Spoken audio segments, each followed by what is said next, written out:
ligadinho no trono. Levítico 8, versículo 1 e 24 diz que Deus fala para Moisés: Moisés, eu quero que você unge o teu polegar direito com sangue, né, Davi? E unge o teu polegar direito com o óleo da unção. Aleluia.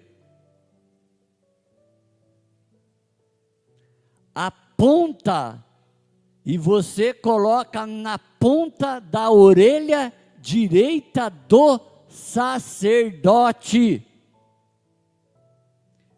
Por quê?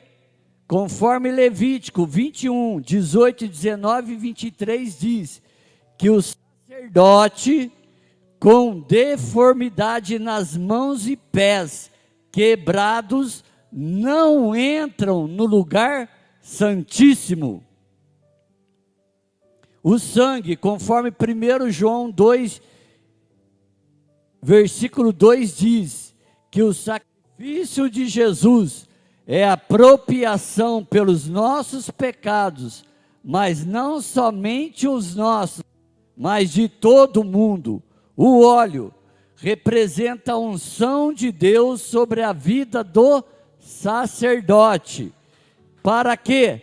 Para entrar no lugar santíssimo, era necessário passar pelo segundo véu, conforme Mateus 27, 51. E eis que o véu do templo se rasgou em dois, de alto a baixo. E se rasgando de alto a baixo, hoje nós temos livre acesso para entrar no lugar santíssimo, na presença de Deus. Aleluia! E eu pergunto para cada coração, para cada vida, nós temos esse desejo no nosso coração? Nós temos esse desejo nas nossas vidas? Qual é o desejo do nosso coração? Qual é o desejo das nossas vidas? Se a gente tivesse aqui uma conversa no pé da orelha, se o Espírito Santo de Deus tivesse uma conversa com o nosso coração, no pé da nossa orelha, e ele perguntasse para você, te desse liberdade para você falar o que você falaria a respeito dos sonhos de Deus sobre o seu coração e sobre a sua vida. Qual é o teu projeto, qual é o teu objetivo, o que você deseja para o seu coração e para a sua vida. O que será que o Espírito Santo ouviria dos nossos corações? O que é que o Espírito Santo ouviria dos nossos lábios? O que é que o Espírito Santo ouviria das nossas vidas? Ou nós expressaríamos a nossa preocupação que está à nossa volta, que está ao nosso redor? Ou nós nos preocuparíamos com o nosso umbigo, com aquilo que nós queremos, com aquilo que nós desejamos, através da visão limitada que nós temos? Ou nós falaríamos para Deus, ou nós teríamos dentro do nosso coração, nós teríamos sonhos para conversar com Deus, para falar com Deus, ou nós ou nós somente conversaríamos com o Espírito Santo de Deus a respeito das coisas terrenas. Os sacerdotes ou filhos, eles desempenham 5 características.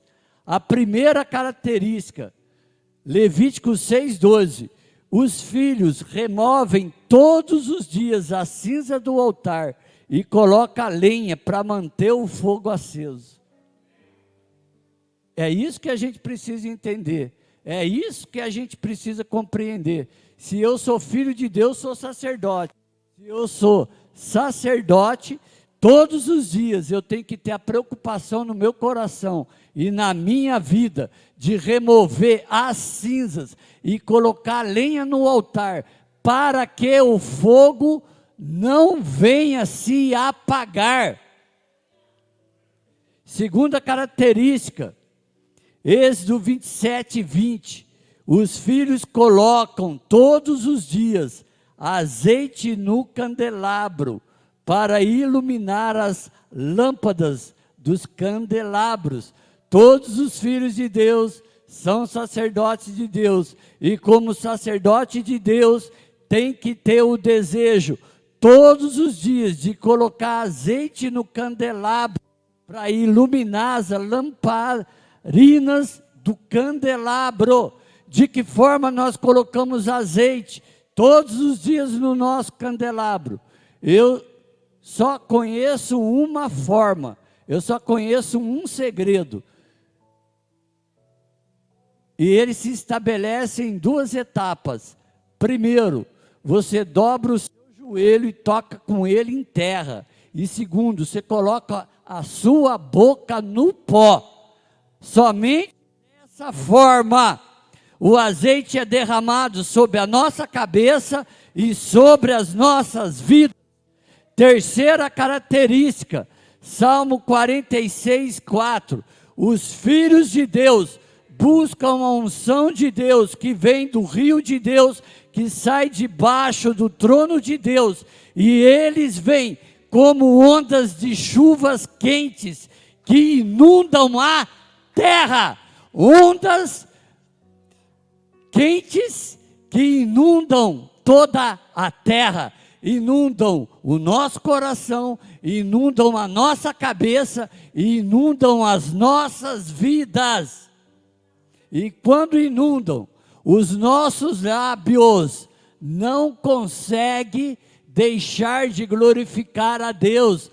Quando inundam, os nossos lábios glorificam a Deus em ações de graça, por toda a nossa vida, agradecendo a Deus, porque Ele trabalha em todas as áreas das nossas vidas.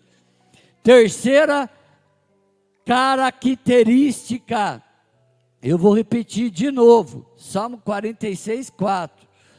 Aqueles que são filhos, aqueles que são sacerdotes, buscam ondas de Deus quentes sobre a sua vida, porque inundam a terra.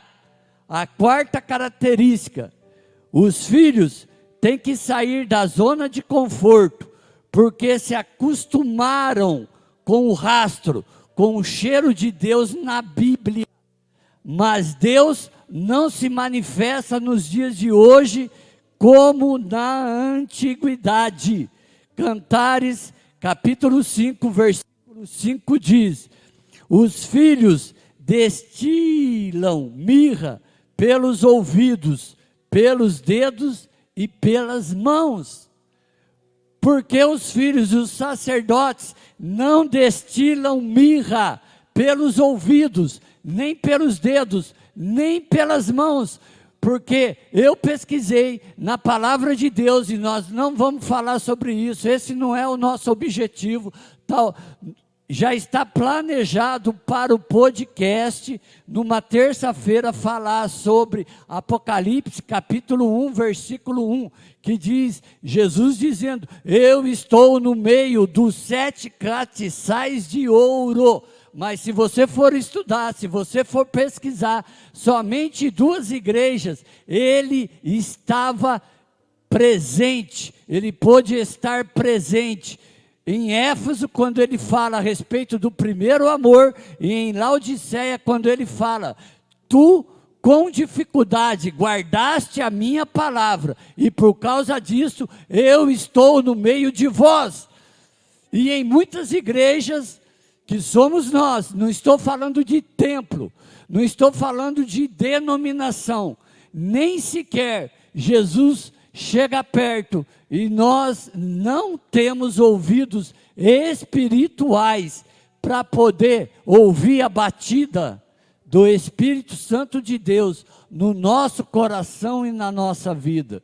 E se nós não temos ouvido para ouvir, nós não temos mirra nos nossos ouvidos, nem temos mirra nos nossos dedos, e quanto menos nas nossas mãos.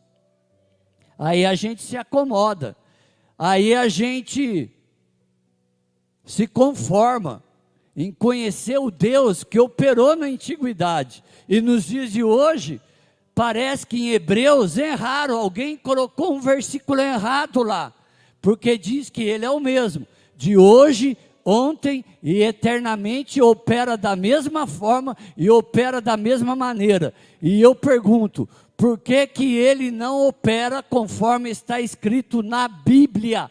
Através do meu coração, através da minha vida, através do seu coração e da sua vida. O que eu estou dizendo aqui, eu não quero jogar a responsabilidade sobre os seus ombros, eu estou jogando a responsabilidade sobre os meus ombros. Eu estou dizendo, por que que Deus não opera nos dias de hoje, através da minha vida em primeiro lugar, e depois através da sua vida? Quinta característica, Levítico 24, 6, 8.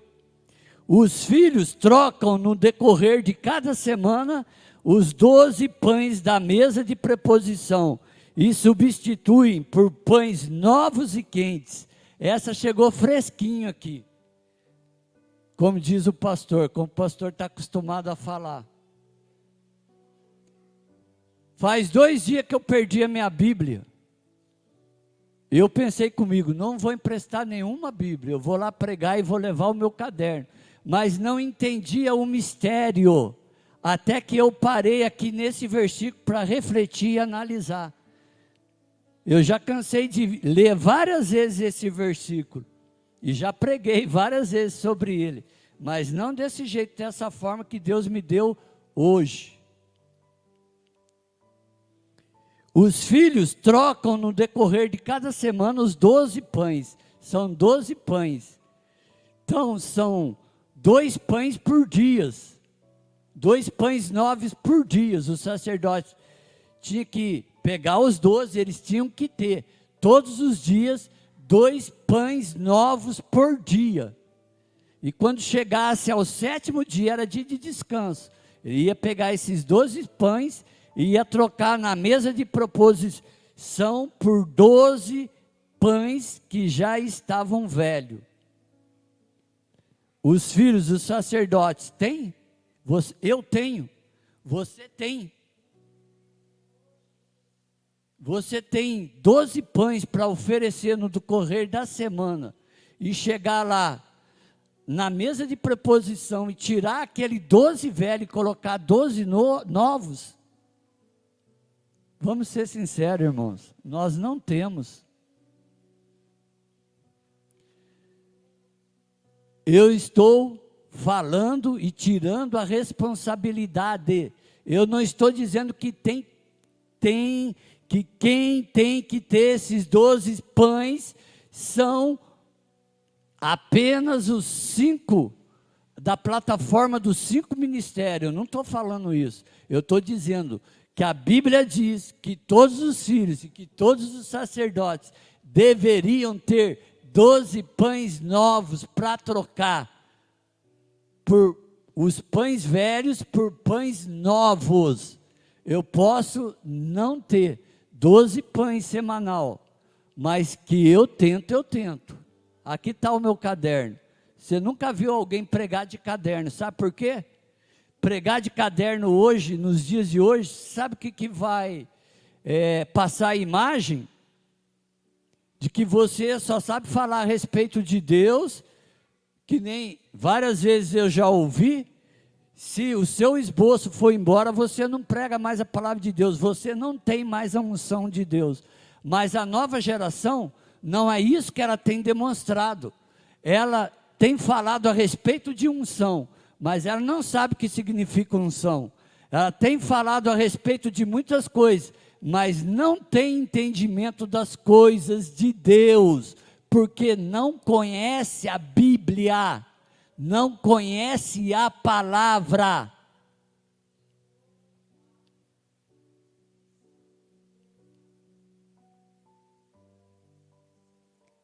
A palavra de Deus é linda, irmãos, é linda.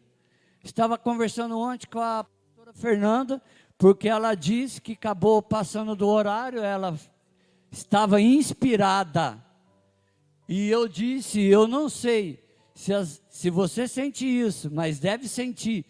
Eu falei para ela, a palavra de Deus, ela é viva, ela arde dentro do nosso coração. Ela é viva. Você lê um versículo assim, ele é vivo. Ele arde dentro do nosso coração, ele arde nas nossas vidas. Quando o polegar da mão direita do filho é cortada, perde o equilíbrio, a estabilidade para usar as armas espirituais. Jeremias 23, 29 diz, não é a minha palavra como um martelo que quebra a rocha? Jeremias 51, 20 diz, não é a minha palavra como um machado com cunha e machado com corte afiado, que cortam as árvores para estenderem a tenda? Quando o polegar da mão direita do filho é cortado, ele perde o equilíbrio, a estabilidade, para usar as armas espirituais, e ele não sabe usar o martelo que ele tem nas suas mãos, porque ele não consegue, ele não tem o polegar, ele não tem equilíbrio sobre o martelo, e nem tem equilíbrio sobre o machado, ele não consegue segurar o machado na sua mão, pegar o machado e cortar as árvores, para que se estendam as tendas. Quando o polegar do pé direito dos filhos é cortado, perde o equilíbrio, controle do corpo, e não consegue sair correndo, e perde a visão. Quando se perde, quando é cortado o polegar do pé direito, você não consegue sair correndo para as coisas de Deus. Você não sonha. Você não tem ideais, você não tem objetivo, você não tem alvo, você não tem meta, você não ora, você não lê a Bíblia, você não tem desejo de congregar. As escolas dominicais e escola de ministério, nos dias de hoje, e culto de oração, você conta na palma das mãos. Eu não estou aqui criticando todo mundo, porque eu também seria criticado. Eu não venho em todos os cultos, eu não venho no culto de oração, mas Deus sabe. Eu quero dizer para você, se você mora longe, por causa de condições, é uma determinada situação. Agora, se você mora ao redor, tem possibilidade de estar aqui na casa de Deus, e não busca a Deus, tanto na oração, na intercessão, ou na escola de ministério, eu quero dizer para você, que você tem o seu polegar do seu pé direito cortado. É por causa disso, que a palavra de Deus, para você, quando você lê, ela não queima o seu coração. É por causa disso que quando você ouve a palavra de Deus, para você é indiferente, você não consegue entender as coisas de Deus. Mas eu quero dizer uma coisa para você, você não precisa entender as coisas de Deus, nem eu entendo. Tem muitas coisas na palavra de Deus, e eu falo como estudante da palavra de Deus. Tem muitas coisas que eu estudo, que fazem 30, 40 anos que eu estou estudando, e eu não consigo entender direito. Mas tem um mistério. Qual é o mistério? O mistério maior é que Ele habita dentro do seu coração, Ele habita dentro da sua vida. Você não precisa entender nada. O importante é o que o seu nome esteja escrito no livro da vida. O importante é que Ele visite o teu candelabro, que Ele visite a tua vida, e quando Ele visita, a gente não fica frio, não fica gelado como uma geladeira, como na maioria das vezes nós somos.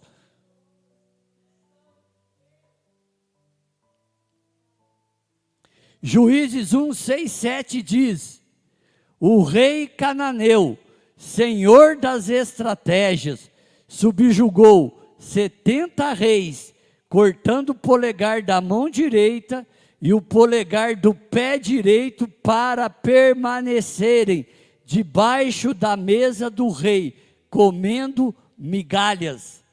Você sabe quem é o rei cananeu e o senhor das estratégias? Ele é especialista, é Satanás, em cortar o dedo do nosso polegar da mão e o dedo do polegar do pé direito, porque o que ele quer, o que ele deseja, é que nós fiquemos debaixo da mesa, comendo migalhas. A Igreja Universal tem dificuldade de entender que precisa ser restaurada das suas funções sacerdotais. Juízes 1:12 diz: e disse Calebe, quem vai ferir os cananeus? Quem vai ferir o Senhor das estratégias? Eu darei a minha filha como dote, como esposa, e uma terra para aquele que conquistar. Calebe disse: quem vai ferir o Senhor das estratégias? E Deus está dizendo, para 2022, quem vai ferir o Senhor das estratégias? Eu vou dar a minha filha, a minha noiva? Não, você vai fazer parte da minha noiva, e você vai conquistar terras. E o interessante, que conquistaram terras, e sabe qual foi a terra que Calebe deu para os conquistadores? Ele deu uma terra seca, mas os conquistadores tinham o Espírito Santo de Deus. Eles disseram: Calebe, você é homem de Deus, mas eu quero dizer uma coisa para você, eu não quero terra seca. Sabe qual terra que eu quero? Eu reivindico as terras inferiores, que representam o natural de Deus, e eu reivindico as terras superiores, que representam o sobrenatural de Deus.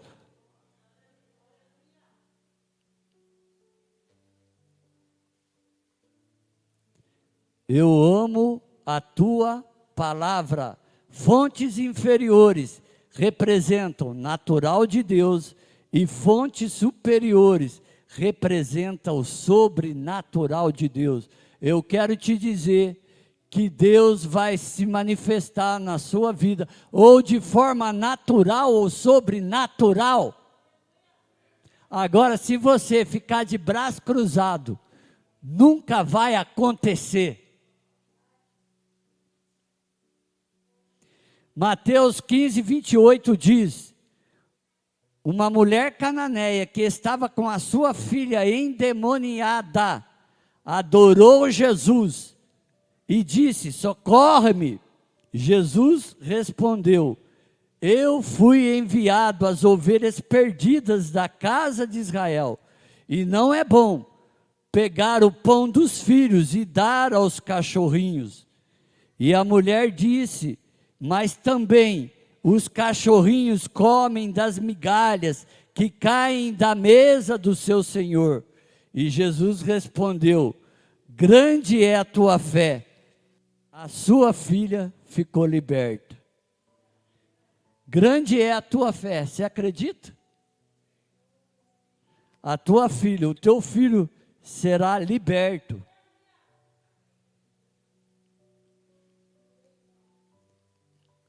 Jesus ficou admirado com a cananeia, que disse: eu quero ser como os cachorrinhos, comer ainda que seja debaixo da mesa do meu Senhor as migalhas. Romanos 11:24 diz: a igreja gentílica e judeia, voltando à fita, Romanos 11:24 diz: a igreja gentílica foram cortadas do zambujeiro e enxertados na boa oliveira. A igreja não foi chamada para comer das migalhas que caem da mesa do seu Senhor. Entenderam? Jesus disse àquela mulher: grande foi a tua fé. Agora ele está dizendo para a igreja, que sou eu e você. A igreja, a palavra de Deus diz, nós não fomos chamados para ficar debaixo da mesa e comendo das migalhas. Nós fomos chamados para assentar na mesa.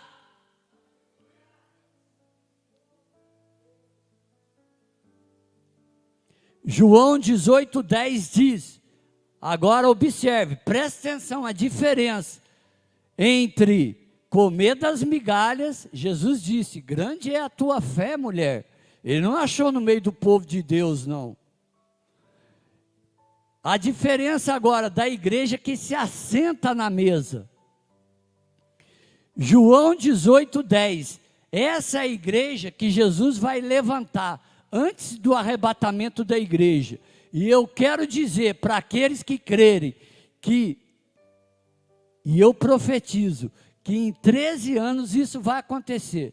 Você vai ouvir aqui no Brasil, isso acontecer. Coisas semelhantes a estas acontecerem. João 18:10 diz, o apóstolo Pedro corta a orelha direita do futuro sumo sacerdote. Agora a palavra de Deus diz, em Lucas 22:51, e Jesus cura a orelha direita do futuro sumo sacerdote, tipificando que o sacerdócio corrompido seria restaurado das suas funções sacerdotais. Visão sacerdotal restaurada. Segundo Reis 4:42, o profeta Eliseu tinha 20 pães nas suas mãos e alguma espiga de milho, e tinha 60 homens para se alimentarem. Ele orou a Deus e deu graças a Deus, e os 20 pães e as espigas de milho se multiplicaram, e os 100 homens comeram e sobraram.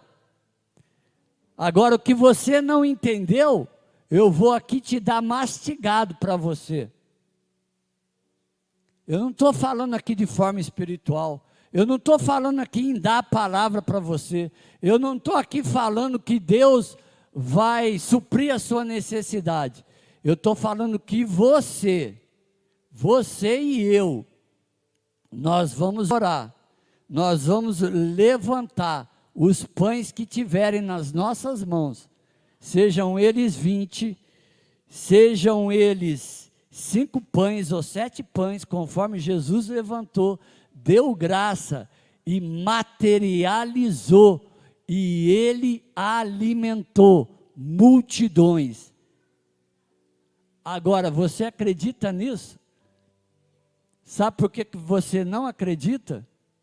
Porque o sacerdote que não cumpre as funções sacerdotais, não tem visão restaurada, não sonham os sonhos de Deus.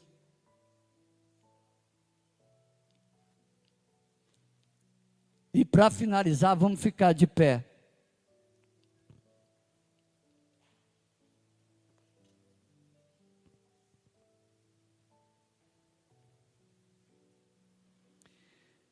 Mateus 17:27, Jesus disse assim para Pedro: Pedro,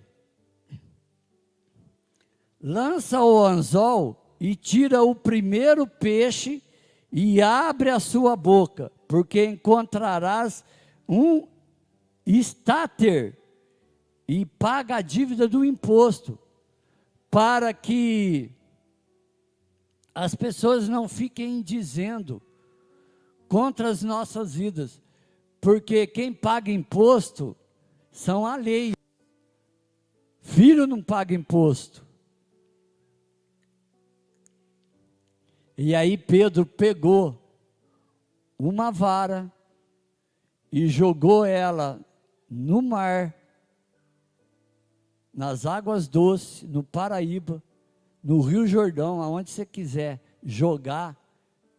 Pegou o primeiro peixe, puxou e tinha um estáter.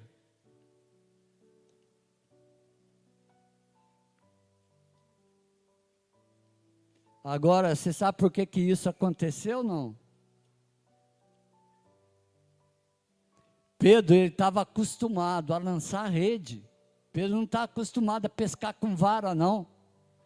Porque ele ouviu, um dia ele aprendeu a ouvir a voz do Espírito Santo que disse para ele: Pedro,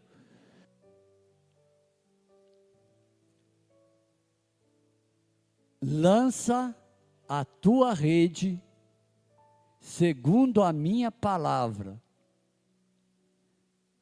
E eu estou lançando para as nossas vidas. Talvez você aí esteja dizendo: pregador, primeiro não sou pregador, prego por misericórdia. Pastor, sou pastor pela misericórdia. Mestre, não sou mestre, sou professor pela misericórdia.